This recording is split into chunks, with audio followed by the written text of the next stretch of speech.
This is Austin, state capital of Texas. It is a city brimming with culture. It has a fantastic music scene, and the food has to be experienced to be believed. What are we interested in? Well, of course, it is the Circuit of the Americas, an iconic track, relatively young, but one which provides such objectives for our Ferrari Challenge drivers, especially in 2024, as we take to the track with a brand new car, the Ferrari 296 Challenge, as we launch what will be an epic season of Ferrari Challenge racing.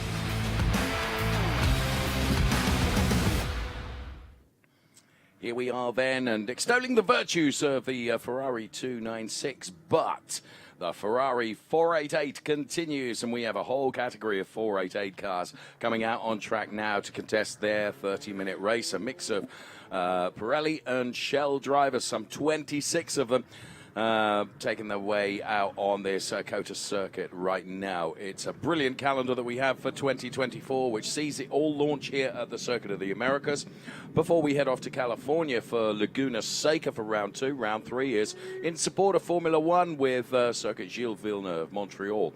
Round 4 is Watkins Glen. Round 5, Sonoma Raceway. Indianapolis Motor Speedway is round 6, and then in the middle of October we head to Tuscany in Italy and Imola for the Finale Mondiali 2024. This is where we are then in Texas, and the observation tower you can see there. Now, this particular track, 5.5 kilometers or 3.42 miles.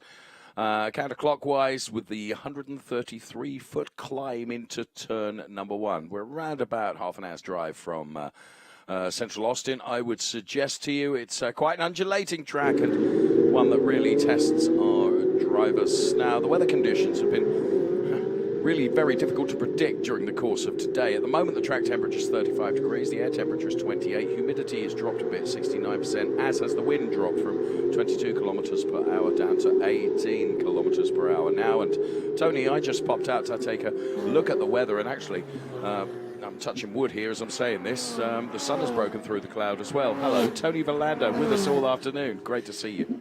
Yeah, I think the rain has been in the area almost the whole day. Around the lunch break, you could feel a few drops of rain. I think with the first race, Trofeo Pirelli, around that time, there were a few drops of rain again, but hopefully it stays dry. I think the conditions overall have been really good for motor racing today. There's been a little bit of wind. You can feel, especially with the 296 cars going down from turn 1, you can feel the high-speed part where the wind might catch the car a little bit, but apart from that, the conditions and the weather so far has been really good. Of course, we have talked about the 296, but this 488, which has served the Ferrari Challenge so well, the 488 Challenge Evo, is a phenomenal racing car.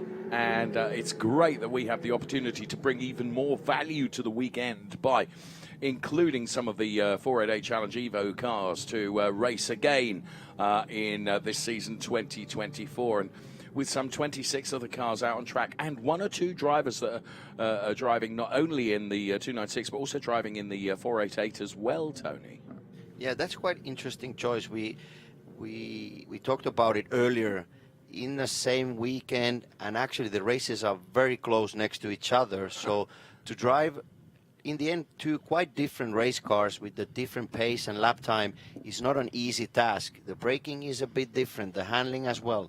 The tires, the tire size is different, so the grip is different. You do the lap time a bit differently, so jumping from 488 Challenge Evo to 296 Challenge is not an easy task.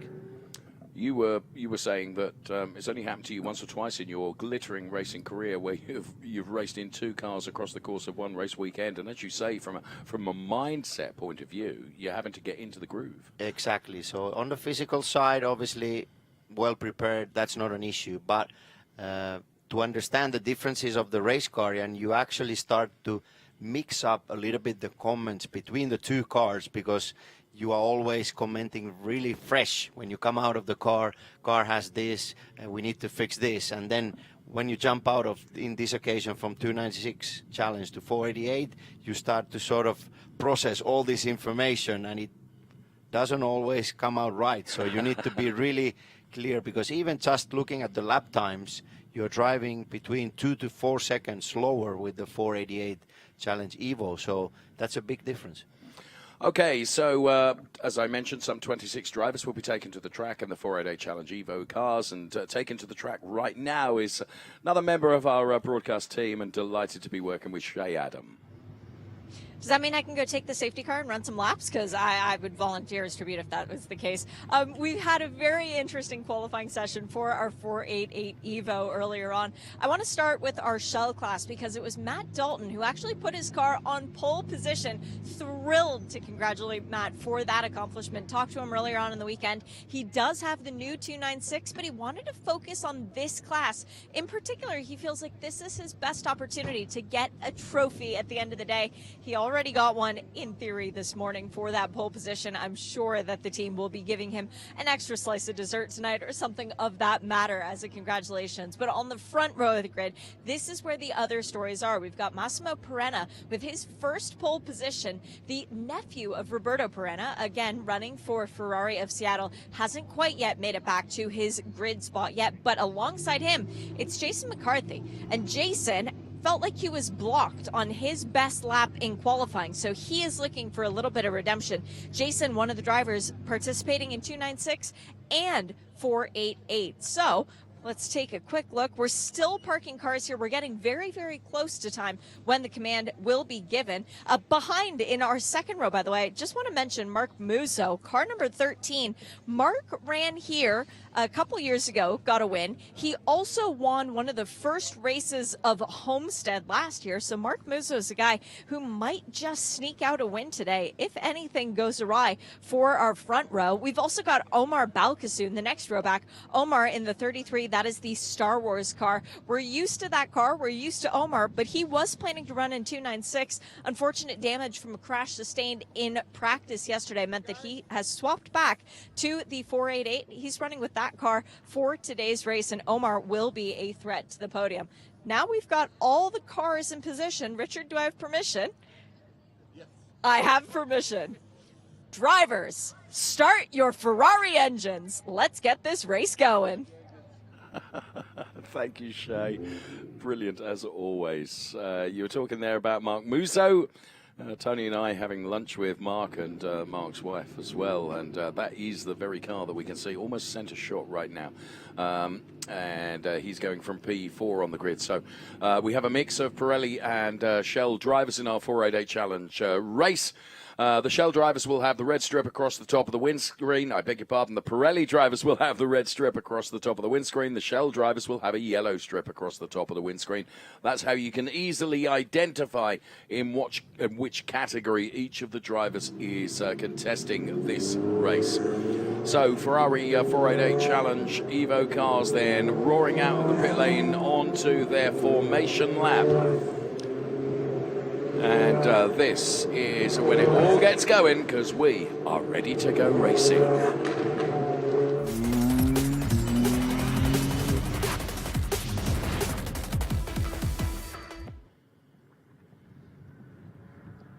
Some cars weaving from side to side, trying to generate some temperature into those tyres as they climb uphill here towards turn number 1. And some 26 cars, as I mentioned, that are going to be contesting this race. We'll bring you the grid in full and tell you who is going from where. And as Shay found out, Jason McCarthy just felt that he was blocked and could have been on pole position. But it's Massimo Perenna going from P1 with Jason McCarthy going from P2. Logan Broughton and Mark Musso then P3 and P4. They occupy the second row of our starting grid. Then it's Gray Falva and Omar Balkasoon. P5 and P6. Row 4 contains Eric Pan and Frank Szczesniak. They go from P7 and P8. P9 is Gregory Hopkins. Before the best of the Shell drivers, which is Matthew Dalton, going from P10. Jonas van Slovas going from P11, with Joel Rosenbacher going from P12 to the 7th row of the grid right now, where we find Richard Pineda and Stephen Chen. To row 8, which is P15 and 16 for Gary Ott and Steve Blevitt. And then to the 9th row of our Ferrari Challenge 488 Evo grid, it's Bernard Gomez, P17. John Galaza goes from P18. P19 for Enoch Hurd and Brad Evans goes from P20. They complete row 10 of our 13-row grid. Henry Hummel going from P21, with Anthony DiCarlo going from P22. Then it's Dan Magnusewski and Louis Periscua going from P23 and P24. Louis telling me that he's going to contest some European races this year as well. And Jeffrey Keel and John McKenna going from P25 and P26, completing our 26-strong grid of 488 Challenge Evo cars. Accelerating, decelerating, trying to build temperature. And what you racing drivers do, Tony, as I understand it, is you use the brakes quite a lot, because the heat dissipating out of the brakes through the rims onto the tyres does generate some tyre temp for you. Yeah, that is the best way to heat and to get some heat to the tyres. The actual weaving round from left to right, it's been studied, it's been checked. It has relatively low impact on the tyre temperature. Maybe some more of cleaning the actual surface of the tire, but still weaving from left to right, you would need to stay on the actual racing line, because if you go off, you risk to collect even more rubber or some other stuff that is outside the track. So the best way to create temperature is with the brake, hard braking, and be ready at the start when the green flag is out.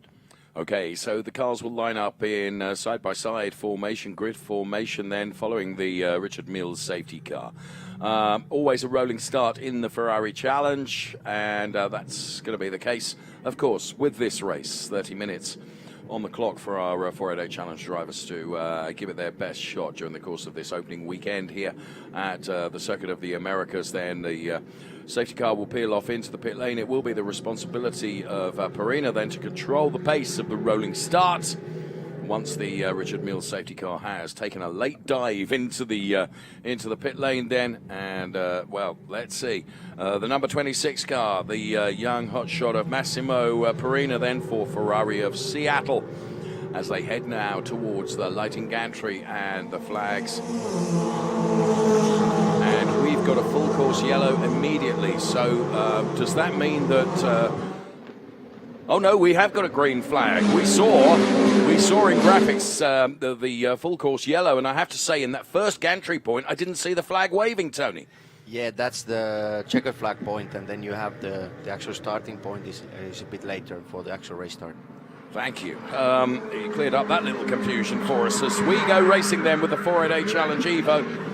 And the car's screaming then, and a great start from Perina, heading off Jason McCarthy. And Jason McCarthy knew right at the start of the race that was potentially his opportunity to get into that P1 position. Mark Musso chasing hard, and I think he's got by Logan Broughton in the number 76 car. Yes, he has. So there you can see the race leader, Massimo Perina, then Jason McCarthy, P2. As this race gets underway, then 30 minutes on the clock for Ferrari Challenge, the 488 Challenge Evo cars then going for it in this, their first race of the weekend. Brakes squealing under protest, and the number 97 car, you can see there, Gray Falva, the all-black car of Gray Falva then, as 488 Challenge Evos then stretch their legs. And talking of stretching legs, that's exactly what Perina is doing ahead of Jason McCarthy.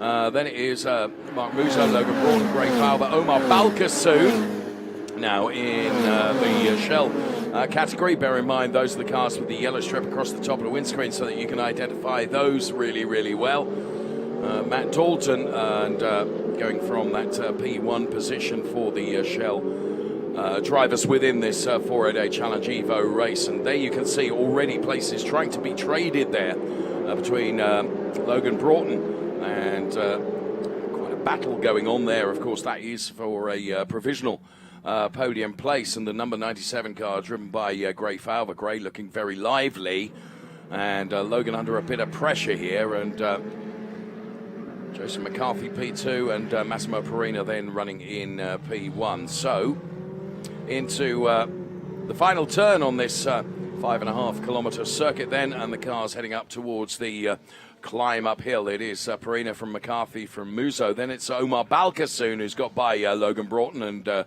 Gray Falver. Then it is Frank Szczesniak running in P7. Matt Dalton heads Venceslovas. And then it is Gary Ott that's running in P3 in that shell category. So rounding turn number 1 with Perina leading with a fairly minuscule margin, it has to be said, of just under half a second over Jason McCarthy. Jason feeling like he was not... he didn't get the rub of the green when it comes to qualifying, so he will feel, as Shay had said earlier on, a little bit of retribution to come maybe in the race. Well, at the moment, Perina has got the answer to it all, and that is building a gap between himself and Jason McCarthy, and then Mark Musso in a provisional podium place, but still a lot of racing to come. 26 3/4 minutes of racing from our 488 Challenge cars. Watching Matt Dalton and Venceslovas then, who are contesting P1 and P2, of course, in the shell drivers category, and I have to say Venceslovas is certainly keeping with him here. So Matt Dalton is really having to just make sure he positions the car into such a way that he's able to hold on to that. Meantime, let's take a look at some of this going on, and that is an example of Gray Falver then, just illustrating how you can carry too much speed into that turn, Tony. Yeah, he just braked too late. Couldn't really stop the car in the right place.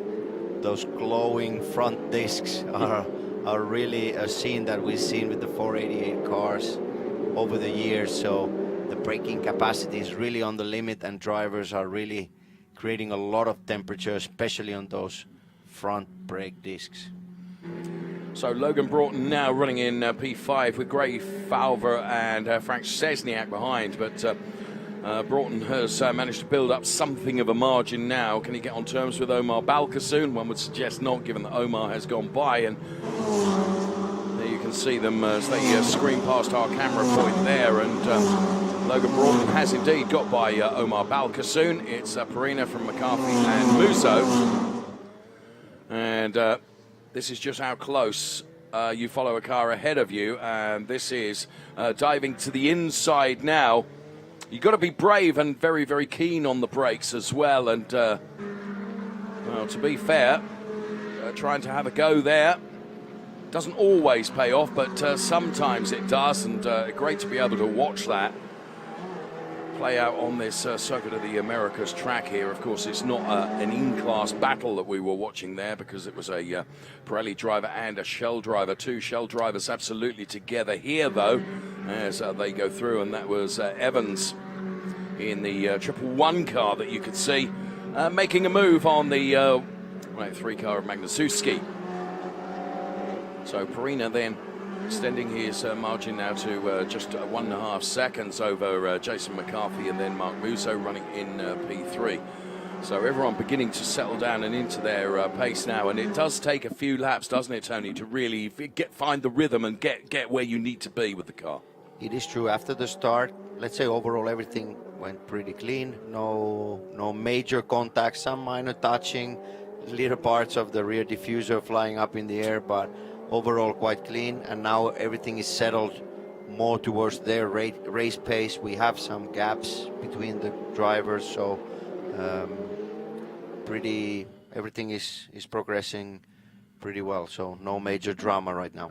Massimo Perina then, who is leading this race by a fairly healthy margin, it has to be said, over this man, Jason McCarthy, who is running P2. Now, Jason, one of those drivers doing a dual campaign across this weekend for Wide World Ferrari in both the 488 Challenge Evo, where he is currently P2, and also in the new 296 car, which he raced earlier on today. And it has to be said, Jason didn't have the rub of the green in terms of that 296 Challenge race.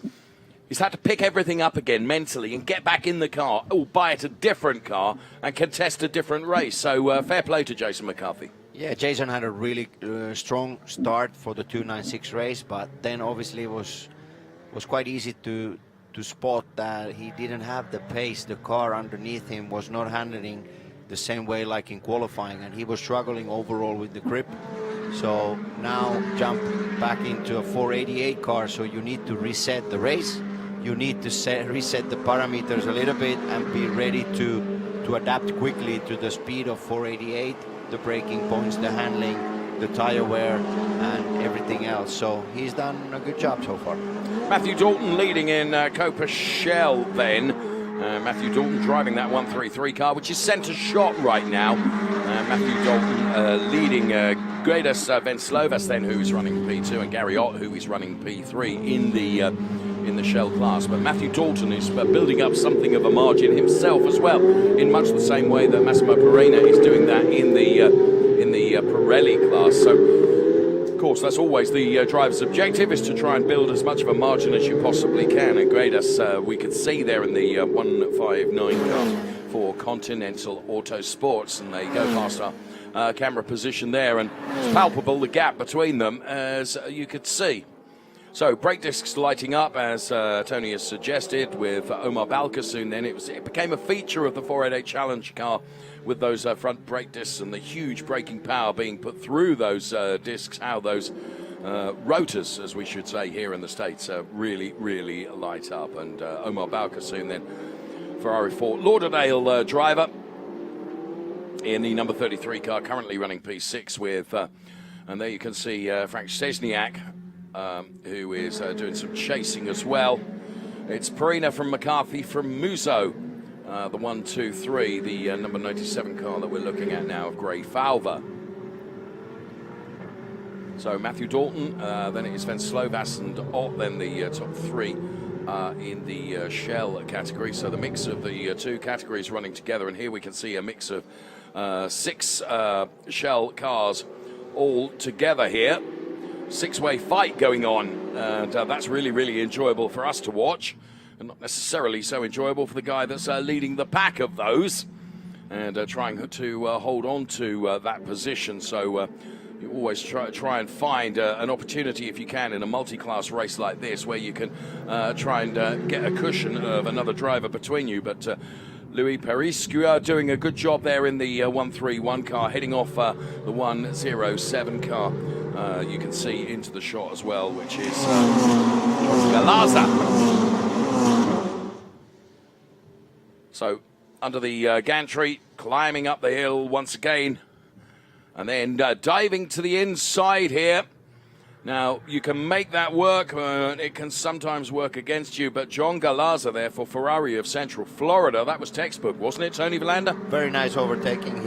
He was really close already going into turns 19 and 20, so the last 2 corners of the racetrack, but a nice dive into turn 1, no contact, no major drama, and really, really nice move, and he made it also in the way that he didn't give a chance to the other driver to come back in the turns 2 and 3. So that put him up into P9, if my calculations are correct. And as you say, a very good overtake, clean and tidy there. And cars just trying to find their ways and trying to find a way of getting some advantage there. And you could see that Steve Blevitt, actually, in the 172 car, was being very clever. And he was just letting those fight up ahead.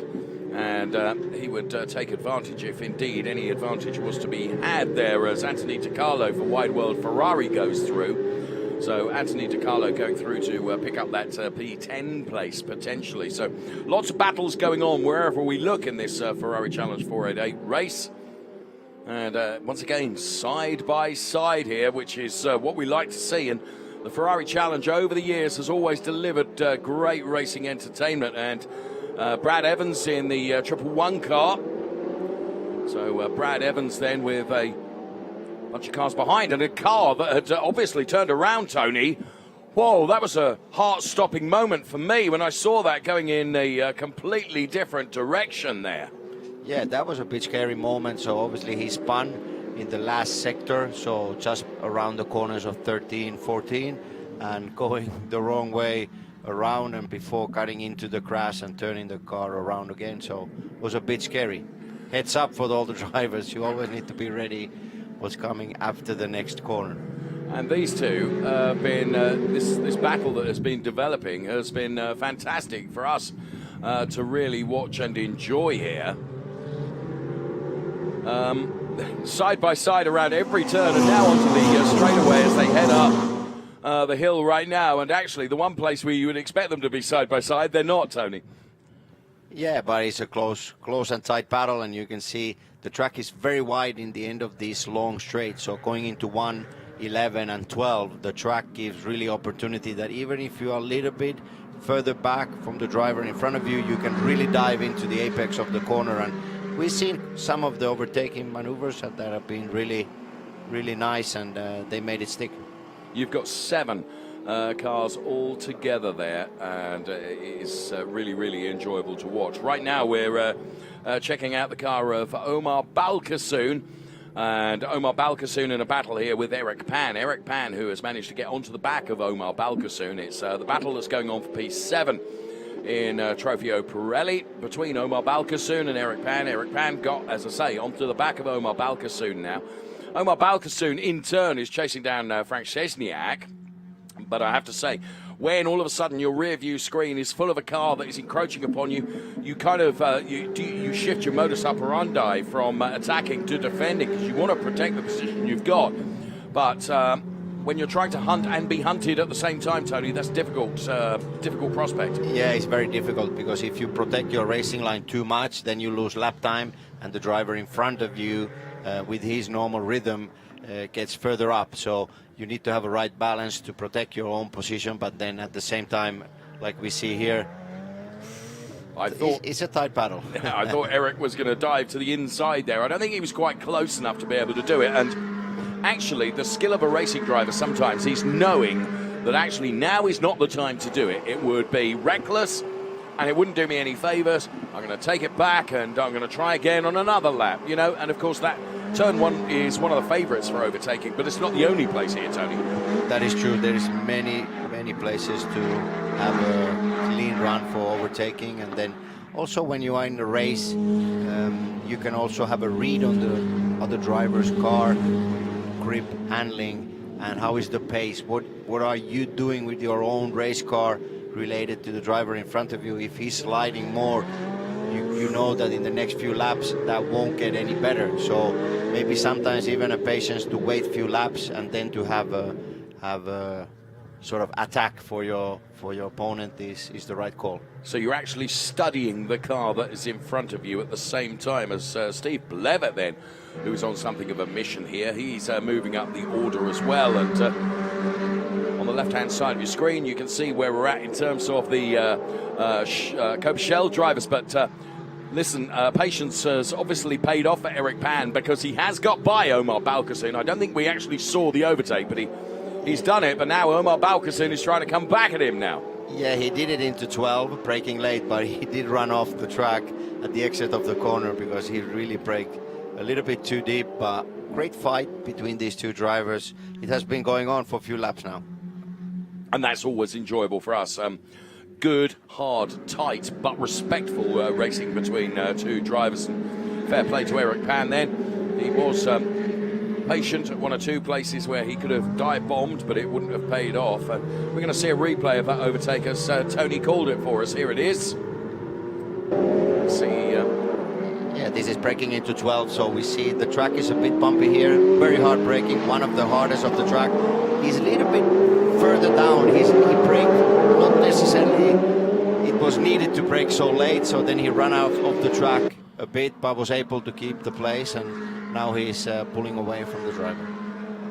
So to recap where we're at then, the top 3 in each of the classes. It's Massimo Perina leading in P1, Jason McCarthy P2, and Mark Musso P3 for Trofeo Pirelli. And for the COTA Shell drivers, it's Matthew Dalton ahead of Gary Ott, and then running in P3 is Gerdas Venslovas. Here is Mark Musso then, and all of a sudden the car of Logan Broughton is looking just a little bit lively. Now this is for a potential podium place. completely different line exit of that turn. As Mark Musso in that P3 position, or trying to protect that P3 position from Logan Broughton then. And yeah, Broughton last lap was almost a half a second faster than Musso.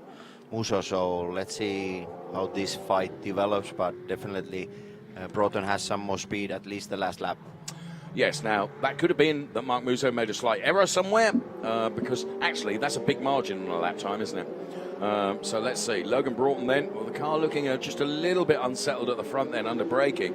And Mark Musso, for my money, is altogether smoother and less aggressive. But he did have now at the turn 15. Yes. He did have quite a lot of oversteer. One of the slowest corners of the track, the car just over-rotated. So that gives me a reading of he's struggling with the rear tires, and that has made it possible for the other driver to catch up. So Broughton is clearly seeing that Musso is fighting and struggling a little bit with the grip. So this will end up being a hard fight. Yeah, he was 3 3/4 tenths quicker last time around, was Logan Broughton. So well spotted by you, Tony, that perhaps the Mark Musso car is suffering from perhaps a tad more tyre deg than Logan Broughton behind him. Massimo Perina, Freudian slip there. He's leading by 4.7 seconds to the good over Jason McCarthy and Mark Musso and Logan Broughton, that battle that we were watching just a few moments ago. Meantime, this fantastic battle that has been going on in the with the Shell drivers, where places have been exchanged and changing lap after lap after lap, continues. It's further down the order, but no less entertaining and no less heart-in-the-mouth moment for Blevett, who has gone around in the 172 car. He's managed to get it pointing in the right direction once again, and that's a shame, because Steve Blevett for Ferrari of Rancho Mirage had been giving us some great entertainment in terms of his driving. Let's take a look at it again here, Tony. Yeah, just a bit greedy with the throttle. Okay, is that what it was? Yeah, together with the tire wear. You remember when I mentioned that this part of the track is almost annoying to the fact that you struggle with the understeer, oversteer, how to put down the power, and when you have the tire wear like you do in the race, so then the handling of the car changes a bit. You have the pressure behind from the other drivers, so you want to do more and more. These corners, they feel like they never end. You are going so slow because you're just running out of tires. But this happens with all the cars, including Formula One, related to their pace. These corners are a struggle to make the car rotating in the right way. You have new tires, it's a beautiful feeling. When you go to the race distance, you go like something is broken in the race car, because the track is very demanding on tires. That was a real 4 or 5-way fight that was going on, sort of P11, 12, 13 and 14 that we were watching. So, yeah, extraordinary stuff. Steve Blevett has got the car turned around. Regrettably, he's down to P17 now, but he is still circulating around the track, which is always good. We're into the just about the final 10 minutes of this race. And for the moment, Mark Musso has been able to hold on, and Mark Musso was quicker on the last lap, actually, than the chasing Logan Broughton. In the meantime, Massimo Perina, who has almost got sufficient time with some 5+ seconds of margin over Jason McCarthy. I mean, you know, he was a young standout for us in qualifying earlier on, putting that P1 together. His best lap at 2:10.313, and for Ferrari of Seattle, young Massimo is doing a very, very good job here.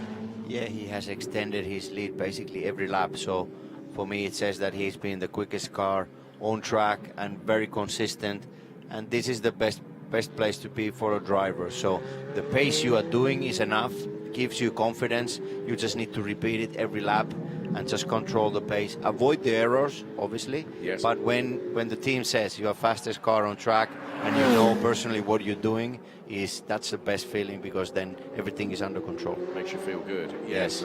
And that actually exudes some confidence for you as well, and you feel like a superstar, I should think.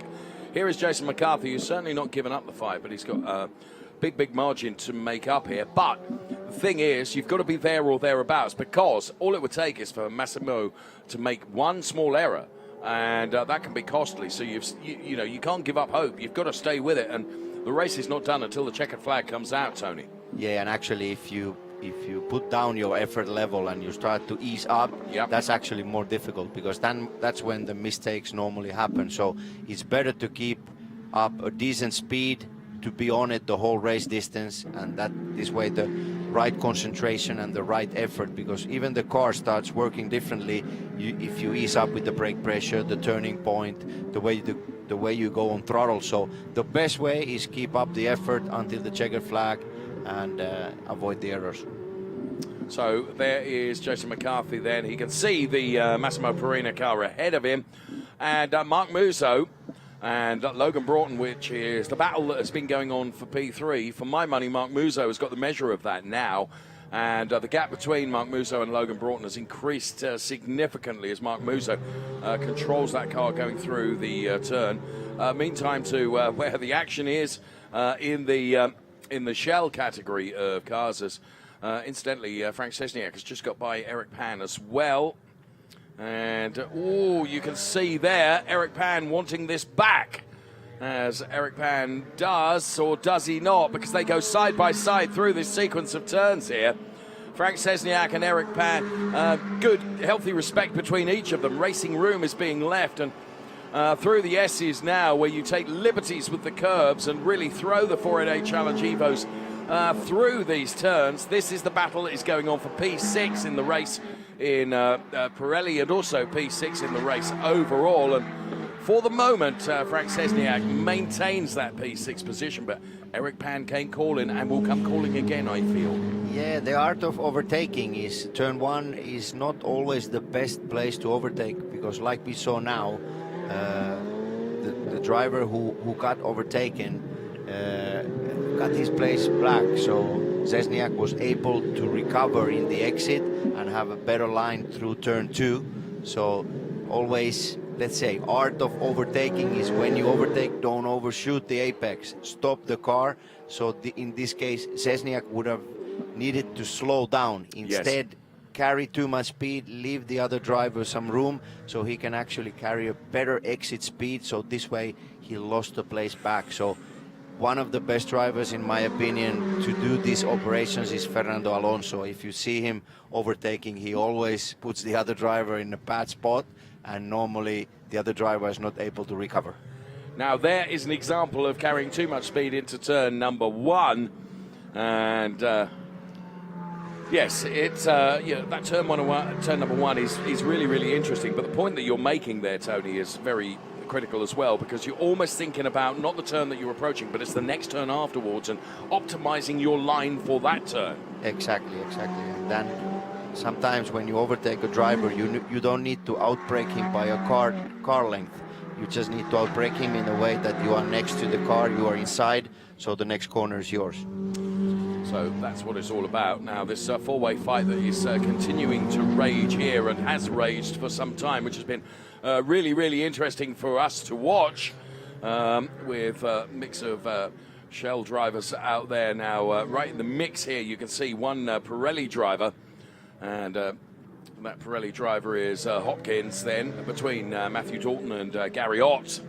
And Matthew Dalton leading Gary Ott, and then it is Gradus Van Slovas who's running P3 in the Shell category. What do we got? 4 3/4 minutes of this race remaining.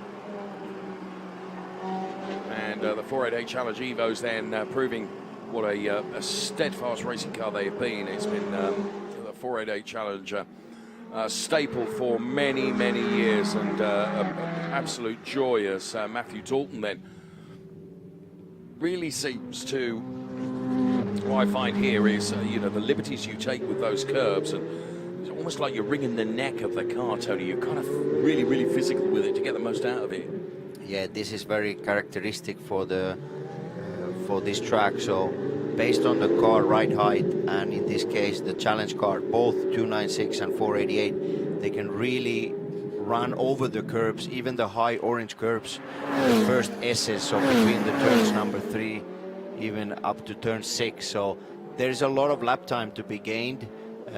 Some other race cars, I've tried it in the past, so you try to run over these orange higher curbs and you can really break the floor or even feel it through the seat of the car. And when the mechanics ask, so what did happen here for the floor? I have no idea. I didn't do anything. So that's the best thing to answer in that occasion. Denying all knowledge. Yes, wasn't me. Brad Evans, Peruskia and Blevett then continue their fantastic battle that we've been enjoying here. It is for P20, P21 and P22 in the race overall, but it is for P11, 12 and 13 within their category, and it's almost a five-way fight that is going on here that has entertained us for lap after lap after lap in the 4-a-day challenge race that we're enjoying here. Carrying a lot of speed there, and almost welding to the car in front, and two moves potentially going on at the same time here. Racing Room, is it going to be left here? That was a good move there by Steve Blevett to, he made his intentions felt, and he put himself into that position where there was no escaping from it. You had to be absolutely committed to it, so a good overtake in my opinion. Yeah, very determined overtaking, but the battle continues now in the turn 12. Oh, let's hold on to this. Yeah, 2 corners, lost 2 places. But bear in mind, this is Massimo Perina, who is leading the race, who's lapping cars. That's impressive. That is impressive. He's flashing his lights here.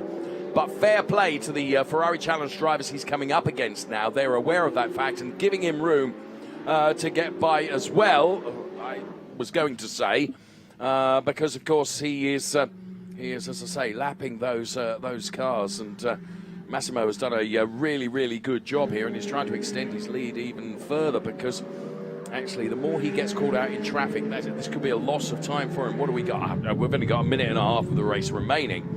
Massimo then taking some interesting lines there to try and find a way by. I mean, I have to say, getting past this particular car hasn't been quite so easy as he would have liked it to have been, to be fair. Yeah, Massimo really took a line from right-hand side to really launch himself to this main straight and to be able to overtake these drivers that he's actually lapping. So it's pretty impressive. In a 30-minute race, his pace has been super strong. This is the final lap of our 4-a-day challenge race, and Matthew Dalton, who's leading in the COTA Shell category ahead of Gary Ott and Greta Sven-Slovas. They are running P2 and P3.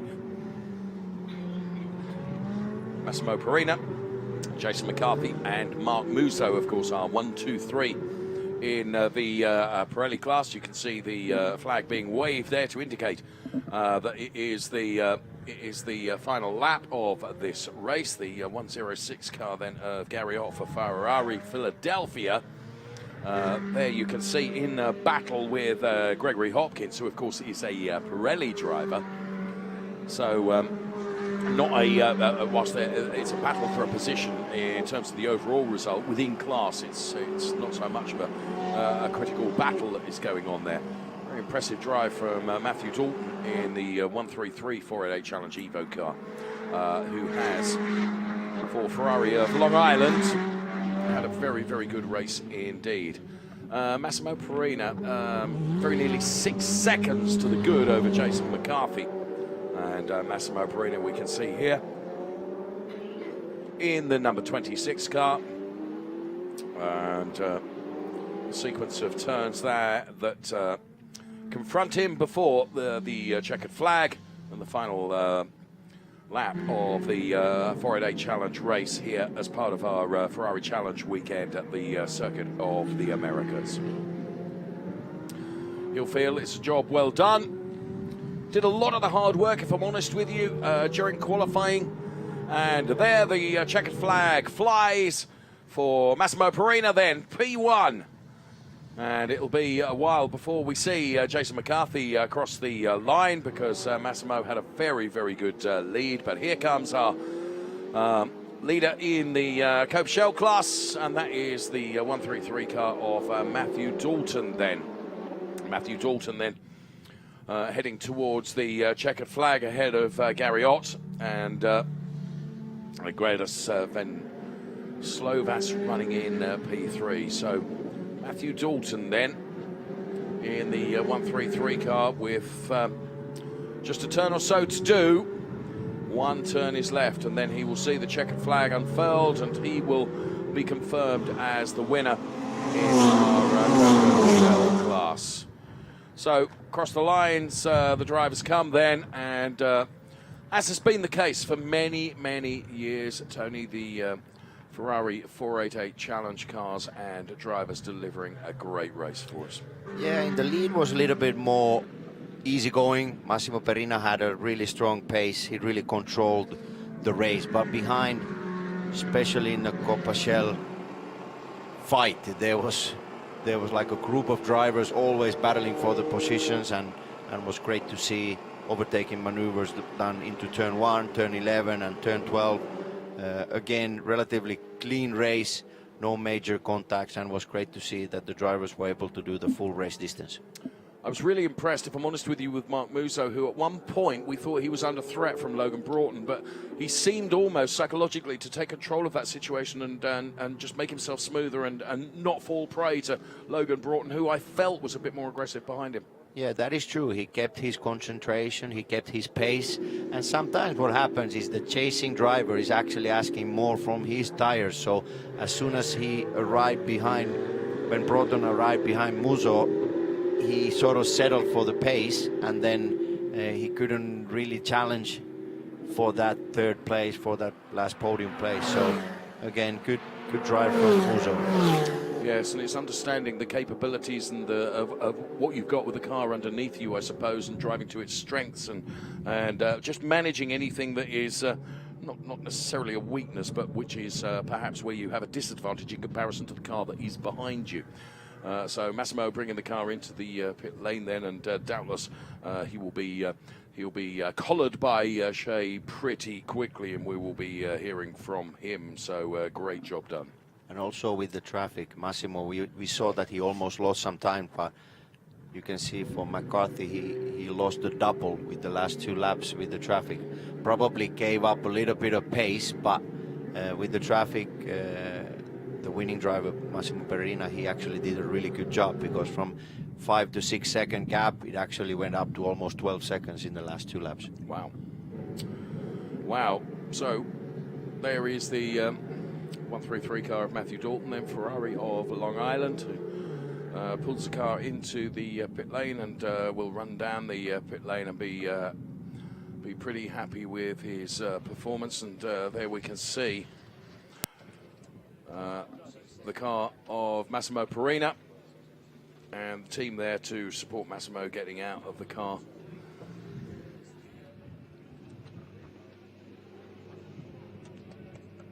Great job done. Congratulations all round.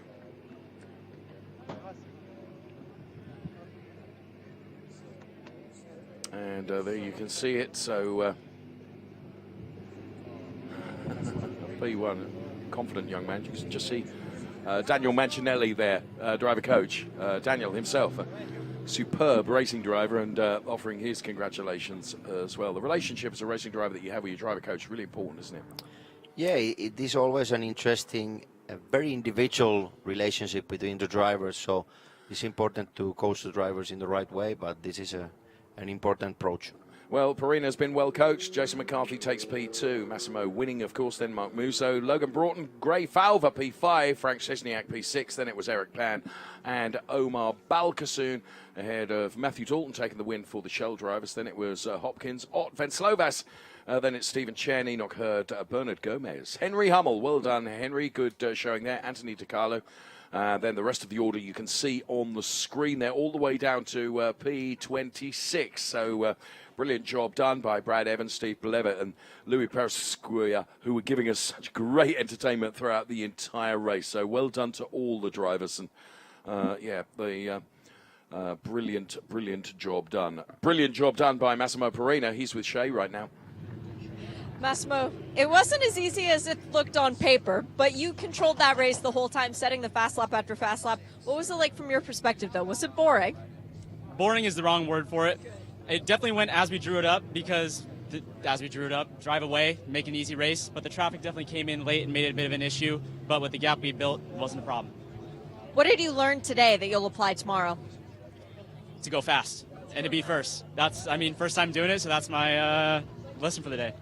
Congratulations. Good luck tomorrow. Thank you very much.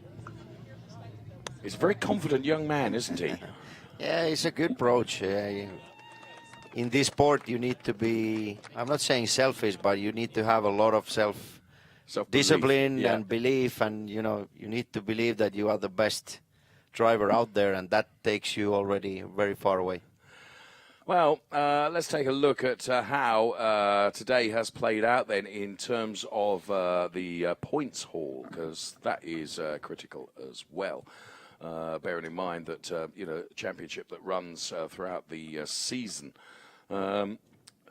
it's points that make prizes. We will bring those to you in due course. But as you can see, everyone is getting prepared now for what is always a fantastic occasion. And the fantastic occasion is, of course, the podium. And I have to say, I had the privilege of hosting the podiums last season when the podium wasn't 400 miles away from where our commentary studio is. And the atmosphere down there is utterly electric. It's really, really nice indeed. So, looking forward to the podiums to come, of course, for all the classes. And, of course, we do it all over again tomorrow, Tony, with another 3 races. So looking forward to that already.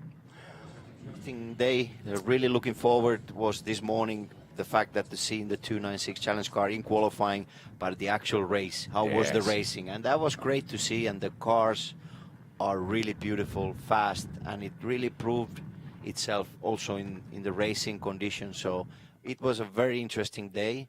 We were here already around 7 a.m., so it's been a long day. It'll be the same tomorrow, Tony. It's been a long day, but exciting day as well. Matthew Dalton, of course, is the Shell winner from that 4-a-day challenge race, and I believe he's with Shay now. Very exciting day for Matt as well. Matt, race winner. You had said to me earlier in the week that you were going to focus on the 488 because you thought it would be a better shot at a podium. Did you ever dream that this could happen? Yeah, I'd hoped. And my coach, Patrick Gallagher, has been working on me so hard. And it seems like it's starting to gel for me, come together on how to come into the corners and wrap the back of the curves and whatnot. So I just have so many people to thank. The team at 111, my wife, Chris. I'm just so thankful I get to do this, Shay. Did you ever think that a win was possible this weekend? And also, by the way, championship leader. Yeah, I didn't. I had hoped for a podium, but getting out ahead of those guys, they got a little bigger in my rearview mirrors. The tires went away, but I was able to hold them off. So what a thrill. Anybody is thinking about doing this, they really should come to one of these and just check it out. I'm just thrilled to death. Congrats, Matt. Thank you, Shay. Oh, isn't that lovely to hear? Absolutely fantastic stuff. If you wanted a commercial for the Ferrari challenge, there was none better than that from that driver, Matthew Dalton, for Ferrari of Long Island. From Shay, from Tony Verlander, and from myself, thank you so much for watching. We look forward to seeing you tomorrow. Bye-bye for now.